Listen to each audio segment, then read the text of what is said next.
नमस्कार, सर्वांचे स्वागत आहे माझ्या कल्पना यूट्यूब चॅनलमध्ये आणि सर्व माझ्या आशाताईंचे स्वागत आहे. तर आज आपण बघणार आहोत केस स्टडी आणि या केस स्टडीवरचे सर्व प्रश्न उत्तरं.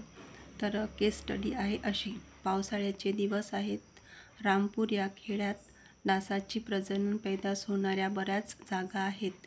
यावर्षी नवीन रस्ता बांधण्यात आला आहे, त्यामुळे जागोजागी अनेक खड्डे तयार झाले आहेत आणि ते पाण्याने भरले आहेत. 4 वर्षाची राणी आई-वडिलांसोबत त्या खेड्यात राहते. गेले 2 दिवस तिला थंडी वाजून ताप येत आहे.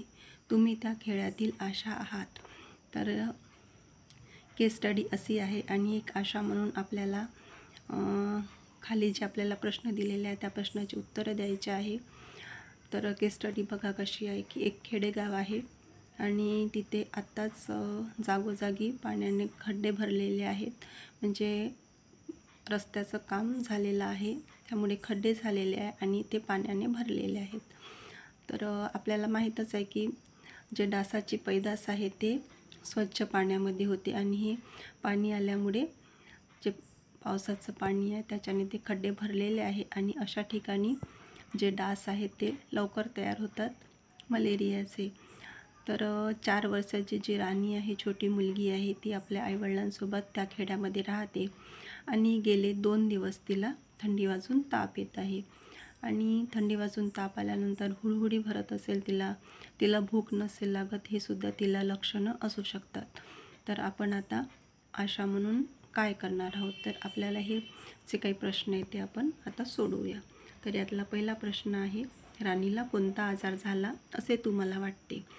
तर राणीला हिवताप हा आजार झालेला आहे आपल्याला एक आशा म्हणून वाटते, कारण तिला थंडी वाजत आहे आणि ती ज्या ठिकाणी राहते त्या ठिकाणी पाण्याचे जे खड्डे भरलेले आहेत ते स्वच्छ पाण्याचे, ज्यावर डास तयार होतात.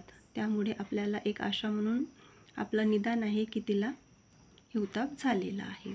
त्यानंतर प्रश्न आहे दुसरा: कोणत्या लक्षणावरून तुम्हाला या आजाराची शंका येते? तर तिला येणारा जो थंडी वाजून ताप आहे, तर या लक्षणामुळे आपल्याला तिला वाटते की तिला हिवताप झालेला आहे. नंतरचा तिसरा प्रश्न आहे: तुम्ही खात्री पटवण्यासाठी काय कराल? तर आपण खात्री पटवण्यासाठी ज्या पण रुग्ण असते, ज्याला ताप आलेला असतो, तो थंडी वाजून असो की साधा असो, आपण त्या रुग्णाचे BS घेतो, ब्लड घेतो तपासणीसाठी काचावर, काचपट्टीवर. तर रक्ताचं स्टिमर तयार करून आपल्याला त्याची तपासणी करण्यासाठी आपल्या PSCला पाठवायचं आहे आणि लगेच शीघ्र तपासणी म्हणजे आपण तिथल्या तिथे जी करतो RDA किटनी, त्या किटनी तिची तपासणी करायची आहे मलेरियाची. तर हे आपण तिथल्या तिथेच करून बघितल्यानंतर आपल्याला कळते की तिला हिवताप झाला आहे की नाही. आणि नंतर जे आपण काचावर घेतो ब्लड, BS घेतो, ते आपल्याला PSCला तपासायला पाठवायचे आहे. त्याच्यानुसार आपण खात्री पटवण्यासाठी हे 2 काम आपण करणार आहोत. त्याच्यानंतर प्रश्न आहे चौथा: राणीला कोणते उपचार सुरू कराल? तर वयानुसार आपण तिला पॅरासिटामॉल देऊ, ती 4 वर्षाची आहे त्याच्यामुळे. आणि त्याच्यानंतर आहे RDA किटप्रमाणे तेव्हाच आपण तपासणी केल्यानंतर तिला हिवतापाचे निदान झाले ते तपासणीमध्ये, तर आपण तिला क्लोरोक्विन किंवा आर्टेसुवेट ACT ही औषधे देऊ आणि आपण तिला तिथेच न ठेवता प्राथमिक आरोग्य केंद्र आहे जवळचे किंवा आपले जे उपकेंद्र आहे, आपण तिला तिथे सामोरील उपचारासाठी संदर्भित करू. तर हे झाले प्रश्न 4. आता आपण बघू 5वा प्रश्न. त्यानंतर आहे प्रश्न 5वा: प्रतिबंधात्मक उपाय तुम्ही काय सल्ला द्याल याबाबत? प्रतिबंधात्मक उपायाबाबत आशा म्हणून तुम्ही काय सल्ला द्याल?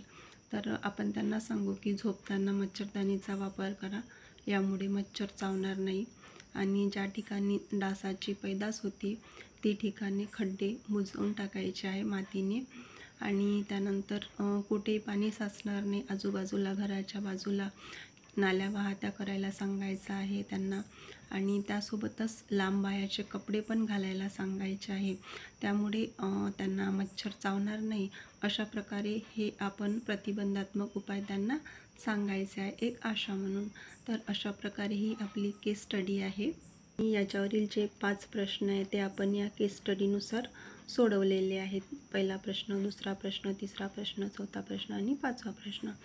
तर हे एक खेड्यागावातील घटना आहे. तर ही घटना आपण काम करताना आपल्या आजूबाजूला आपल्या खेड्यामध्ये आपल्या जे फील्ड वर्क आहे ते तिथे हे घटना घडू शकते आणि घडते पण पावसाळ्याच्या दिवसामध्ये. कारण की पावसाळ्याचे दिवस असतात तेव्हा जास्त खेड्यामध्ये नाल्या वाहत्या नसतात. कुठे खड्डे असतात तर तिथे पाणी साचलेलं असते आणि शहरासारखं खेडेगावामध्ये इतकं कोणी आरोग्याबद्दल जागरूक पण नसतात. त्याच्यामुळे त्यांना इतकं काही वाटत नाही की ह्या जे साचलेलं पाणी आहे ह्या पाण्यामुळे डास तयार होतील आणि हे आपल्याला चावतील. तर ही अशी एक केस स्टडी आहे आणि ही प्रत्येक गावातच असते. ही घटना प्रत्येक गावातलीच आहे. तर यानुसार आपण आता हे प्रश्न सोडवलेले आहेत. तर इथेच हा व्हिडिओ मी समाप्त करत आहे. परत भेटू पुन्हा अशाच एका व्हिडिओसोबत आणि अशाच माहितीसोबत. तोपर्यंत सर्वांना नमस्कार.